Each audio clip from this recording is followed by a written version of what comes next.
In January 2010, a Reddit user made a post that at first seemed entirely ordinary, a short, simple obituary for an old friend. But hidden in plain sight, buried deep within the source code of a connected website, people would later find something chilling. These were not random notes, jokes, or harmless web developer comments. They were cryptic messages that looked very much like instructions. Instructions for something dark, organized, and possibly deadly. Some of them read like orders for covert missions. Others appeared to list payment amounts, deadlines, and operational requirements. To some people who stumbled upon them, these were nothing less than proof of an active assassination network quietly using the internet to communicate in secret. To others, it all looked like the work of an eccentric troll weaving an elaborate hoax. But one thing was certain. Once people started digging, the story that would unfold was stranger than anyone expected. The name at the center of it all was Religion of Peace, a long-time Reddit user who claimed to be an older man, possibly in his 70s, and a veteran of the military. His posts across the site were blunt and unapologetic.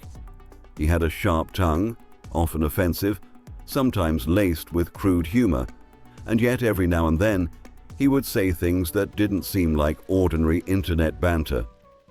One phrase stood out among his many posts: spreading the Lake City quiet pills to the needy. At first glance, this might sound like some kind of inside joke, but Lake City is the name of a real ammunition manufacturing plant in Missouri, and quiet pills could be a dark euphemism for bullets, tools that make people quiet permanently. At the time, hardly anyone thought twice about it. Then, on January 13, 2010, Religion of Peace posted something that would mark the beginning of the mystery. He wrote, "Milo died today." In that same post, he included a link to an obituary. It wasn't an ordinary obituary. It told the story of a man named Milo, described as a soldier at the age of just 14, someone who had fought in wars, traveled extensively, and been involved in a lifetime of shady deals. The text painted a picture of a man who had lived outside the boundaries of conventional life, a man who had seen things, done things, and perhaps crossed lines most people wouldn't dare approach. For a few days, the post and obituary remained just another odd corner of Reddit. But then, some curious users decided to take a closer look at the website linked to Religion of Peace's posts. The site was called LakeCityQuietPills.com. On the surface, it looked like an image hosting service, nothing particularly unusual. But when users began examining the HTML source code of its pages, they found something startling. Hidden among the ordinary code were lines of text that were never meant to be seen by casual visitors. These were written almost like classified ads, but their content was anything but ordinary. They included requests for people to be ready for quick turnaround, notes that no kids were allowed, mentions of targets being in-country, and even references to needing teams of experienced personnel. Some messages read like they were coordinating movements or assigning people to jobs. There were dates, payment figures, and geographic hints. To those who found them, it was like stumbling onto a digital bulletin board for contract killers. Things became even more intriguing when events in the real world seemed to mirror the strange postings. Just a few weeks later, in February 2010, the news broke that Mahmoud al-Mabhouh, a high-ranking official of Hamas, had been assassinated in his Dubai hotel room. The operation had been carried out with military precision. Surveillance footage released by Dubai authorities showed multiple individuals entering and leaving the hotel, switching disguises, and moving in a coordinated fashion. The operation used forged passports, secure communications, and carefully timed movements.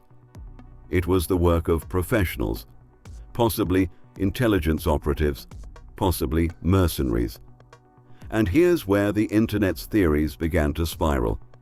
Some of the hidden postings on the Lake City Quiet Pills website, discovered just before the assassination, seemed to match the timing and scale of the Dubai operation. They mentioned the need for teams, deadlines in late January, and budgets that seemed unusually high. Was this a coincidence?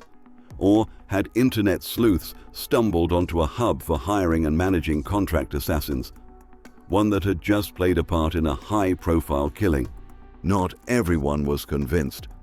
Skeptics pointed out that nothing in the HTML code explicitly named the Dubai target, and there was no direct evidence linking Religion of Peace, Milo, or anyone else involved with the website to the killing.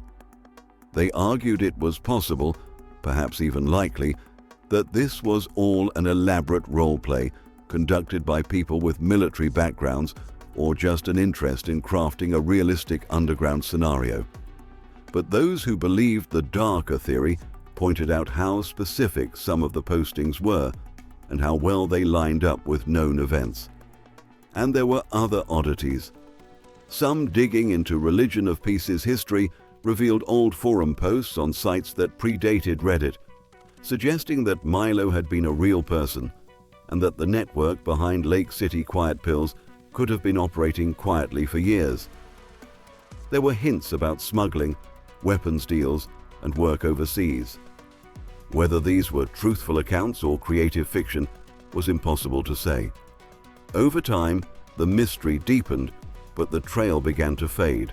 The site continued to be online for a few more years, and the HTML code periodically updated with new postings. But in 2013, Lake City Quiet Pills disappeared from the internet completely. The domain went dark, and with it, whatever operation, real or imagined, that had been running there seemed to vanish. All that remained were archives, screenshots, and the theories people had built. Some continued to dig, piecing together scraps of information, mapping possible connections to real-world events, and trying to identify the people behind the usernames.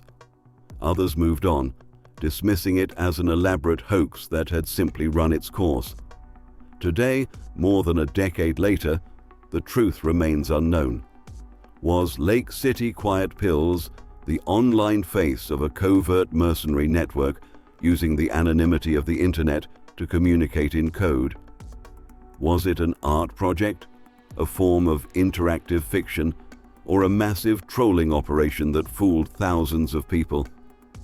Or was it something stranger still, a hybrid of truth and fiction, designed so cleverly that no one could separate the two? Whatever the case, the mystery endures. And somewhere, in the shadows, there may be someone who knows exactly what Lake City Quiet Pills really was, and if they do, they've chosen to remain silent.